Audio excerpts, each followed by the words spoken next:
तो नेपाल में भी अब बहुत अच्छी जागृति हो रही है और बहुत से लोग, बहुत से जीव इस मूल ज्ञान को समझ रहे हैं और उनकी विवेक की ताकत बढ़ रही है, विवेक शक्ति बढ़ रही है।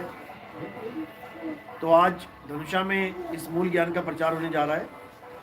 मालिक की अपार कृपा होती है जब कहीं पर भी मूल ज्ञान का प्रचार होता है, क्योंकि जो जीव जन्मों जन्मों से भटकता हुआ अपने असल को प्राप्त नहीं कर पा रहा है, हमेशा नकल में ही, अज्ञान में ही उलझा रहता है, उस जीव के लिए ये एक स्वर्णिम मौका होता है, खोजियों के लिए, जो इस सत्संग को मालिक उन तक पहुंचा देता है। ये सत्संग केवल खोजियों के लिए है, ये आम इंसान के लिए नहीं है, जिसको यही नहीं पता मैं आया क्यों हूँ, मैंने करना क्या है, मैं करना क्या आया हूँ यहाँ पर, क्या लेके जाना है, क्या यहाँ कमाना है। वो सब जो जानता है, जो खोजता है, ये उसके लिए सत्संग है।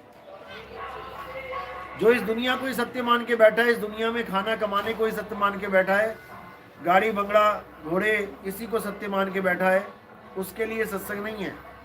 वो सुन भी लेगा तब भी नहीं समझ में आएगा उसको। जिस पर मालिक की मोहर लगी हो, जिस जीव पर परमात्मा की मोहर लगी हो, केवल वही ये ज्ञान समझ पाते हैं।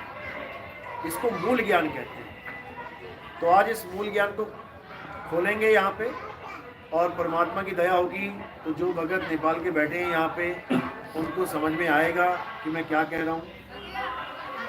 बहुत छोटे संक्षेप में सत्संग करेंगे, मात्र 10-15 मिनट में आपको मेन चीज़ समझा दी जाएगी। बाकी आप हमारे YouTube चैनल पे देख सकते हैं, कहत कबीर सुनो भाई साधु नितिन दास, या नितिन दास के सत्संग आप लिखेंगे YouTube पे आ जाएंगे, तो उन सत्संगों को आप सीरियल वाइज देख सकते हैं। यहाँ पर आपको सार बता दिया जाएगा कि मेन चीज़ क्या है। तो सत्संग शुरू करने से पहले परमात्मा के नाम पे जयकारा लगाएंगे, फिर सत्संग शुरू करेंगे। बोलिए परमपिता परमात्मा की जय, सतगुरुबंदी छोड़ कबीर साहिब की जय, सभी संतों की जय, सभी भक्तों की जय, गांव नगर बस्ती की जय, आज के आनंद की जय, सकल हंस को बंदगी साहिब बंदगी। तो परमात्मा कहते हैं कि जब तक ये जीव सत्य को नहीं जान लेता, जब तक इसका जन्म मरण, इसका बार बार इस संसार में आना जाना कभी खत्म हो ही नहीं सकता। अब करना क्या है? सत्य को जानने के लिए केवल एक ही रास्ता है। वो रास्ता क्या है? वो रास्ता है सतगुरु की शरण में आना। जो सतगुरु की शरण में आ जाते हैं उनको सत्य का ज्ञान पता लग जाता है, सत्य समझ में आ जाता है। और जो केवल गुरु की शरण में जाते हैं वो कभी सत्य को नहीं समझ पाते।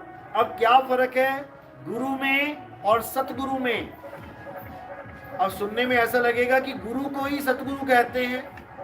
1000 आदमी बैठा है, 1000 आदमियों ने अलग अलग गुरुओं को धारण कर रखा है। अब किसी से भी आप पूछोगे कि आपने गुरु धारण किया, वो कहेगा हाँ मैंने गुरु बनाया है। अब उससे पूछोगे क्या तुम्हारा गुरु सतगुरु है, वो 1 मिनट में हाँ बोल देगा कि हाँ मेरा गुरु सतगुरु है। अब उससे केवल ये पूछ लो कि गुरु और सतगुरु में फर्क क्या होता है। बस एक सवाल पूछ लो और सारा ज्ञान अज्ञान हो जाएगा। इस सवाल का जवाब नहीं दे सकता कोई भी, क्योंकि उन्हें गुरु और सतगुरु में फर्क पता ही नहीं है। अब पूछो कि तुम्हारे गुरु ने तुम्हें क्या दिया, वो कहेंगे नाम दिया, नाम दीक्षा दी। अब तुम उनसे बस ये पूछो कि नाम और सतनाम में फर्क क्या है। नाम तो बहुत सारे हैं, नाम तो अल्लाह, वाहेगुरु, गॉड, राम, कृष्ण, हनुमान, ये सारे नाम ही नाम है। अब इनमें सतनाम क्या है, सतनाम की डेफिनेशन क्या है, सतगुरु की डेफिनेशन क्या है, तो उनके पास कोई जवाब नहीं होगा। अब फर्क क्या है समझ लो, इस 10-15-20 मिनट में आपको समझा दिया जाएगा। सतगुरु और गुरु में फर्क समझ लो। गुरु वो होता है जो आपको ज्ञान देता है, सांसारिक ज्ञान भी देता है और भगवान के नाम का ज्ञान भी देता है। दोनों ही गुरु हैं। संसारिक गुरु में कौन है? जो आपको सिलाई कढ़ाई सिखाता है, जो आपको मोची का काम सिखाता है, जो आपको बाल काटना सिखाता है, जो आपको मोटर रिपेयर करना सिखाता है, जो आपको कुछ भी सिखाता है, वो गुरु है।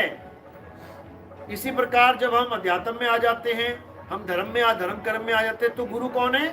जो आपको राम राम रटवाता है, जो आपको श्याम श्याम का नाम रटने को देता है, जो आपको मंत्रों का उच्चारण करवाता है, जो आपको किसी प्रकार की पूजा विधि बताता है, जो आपको हवन करना सिखाता है, जो आपको यज्ञ करना सिखाता है, जो आपको पत्थरों की पूजा करवा रहा है, पहाड़ों की परिक्रमा करवा रहा है, कुछ भी करवा रहा है, वो गुरु है।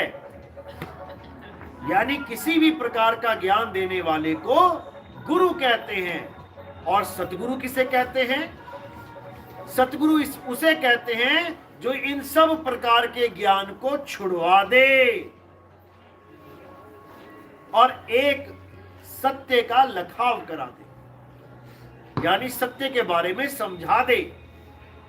मंत्र जंतर तंत्र पूजा पाठ हवन यज्ञ तीर्थ मूर्त जितना भी तुम्हें गुरु करवा रहा है, उस सबको छुड़वा देवे और केवल एक सत्य का लखाव करा दे, पहचान बता दे उसकी, वही सतगुरु है।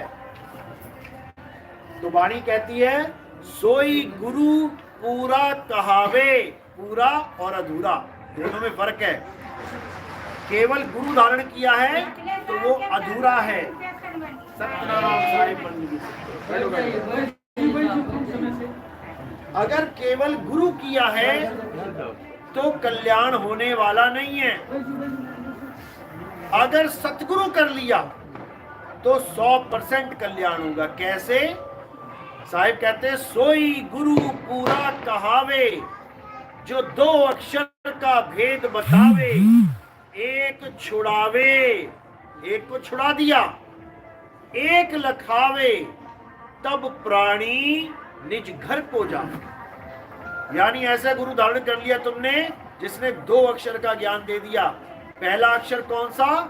झूठे अक्षर, झूठी पूजा, झूठी माया, झूठी काया, यानी झूठे नामों का, झूठी पूजा पाठ का भेद बता के उसको छुड़वा दिया।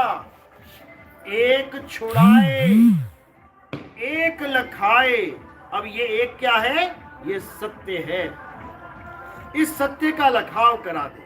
अब सत्य क्या है इसको समझ लो।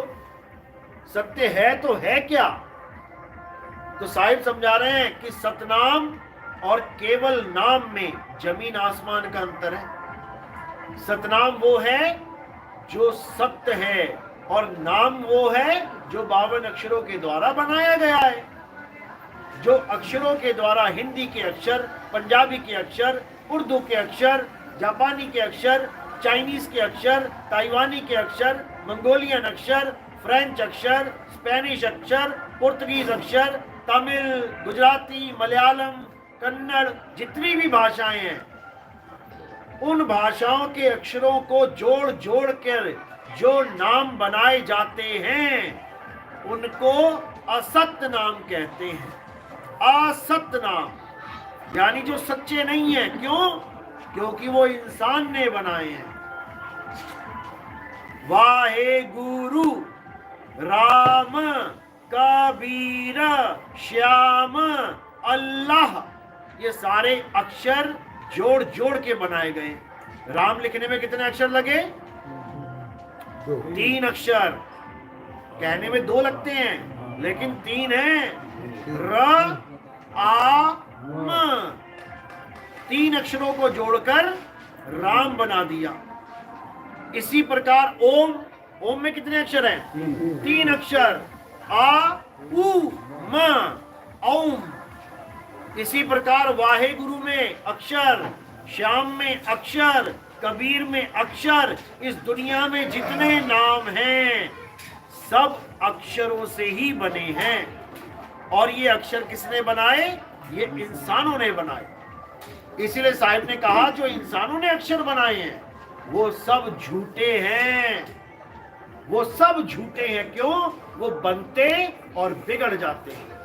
देखो तुम्हारे मुंह से बनेंगे यहां से कबीरा, खत्म। राम, खत्म। श्याम, खत्म। वाहे गुरु, खत्म। जो पैदा हो रहा है और खत्म हो रहा है वो सतनाम नहीं है।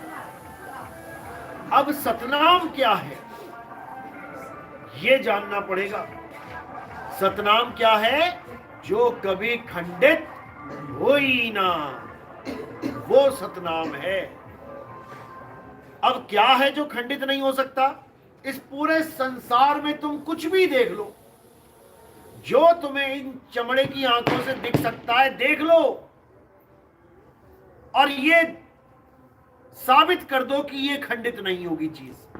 कुछ भी देख लो, हवा, पानी, आग, धरती, आकाश, पाताल, सब खंडित होगा। क्यों? सब बना है। ये धरती, आसमान, सूरज, चांद, सितारे बनाए गए हैं, और जो बना है वो एक दिन बिगड़ेगा। ये डेफिनेशन है आदि और अंत की। जिसका आदि हो गया उसका अंत होगा ही होगा। और जो आदि से है, यानी आदि भी नहीं, आदि का भी आदि नहीं हुआ, वो अखंड है। जो कभी शुरू ही नहीं हुआ वो कभी खत्म भी नहीं होगा। ये है अखंड की परिभाषा।